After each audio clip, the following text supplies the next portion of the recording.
Hello, John Birch for Love Shift, and today I'd like to make a video about normalcy bias. Normalcy bias is a mental state which people enter into when faced with a potential disaster. It causes people to underestimate both the possibility of the disaster and the potential extent of its effects.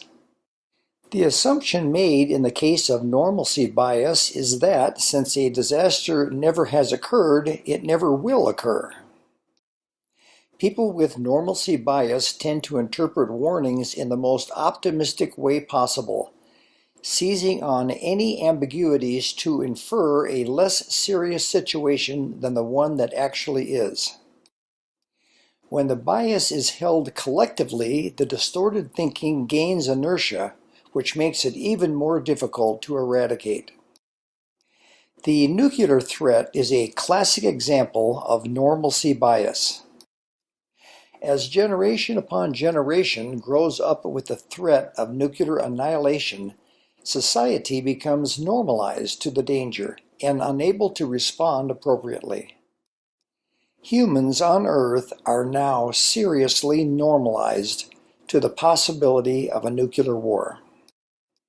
Helen Caldicott once called this heavy psychic numbing.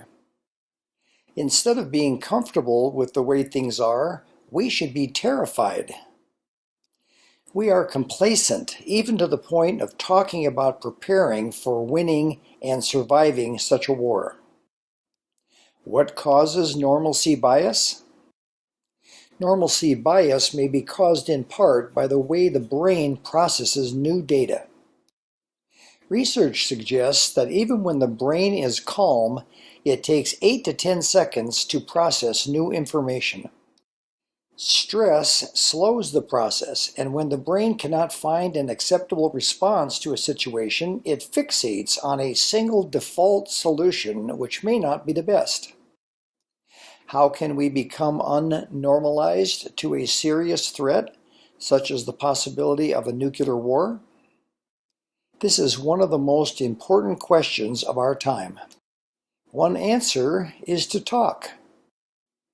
When we have conversations with others, we counteract the biases we have and learn from one another. If we will do this on a large scale, we can reverse a bias and replace it with relevant truth.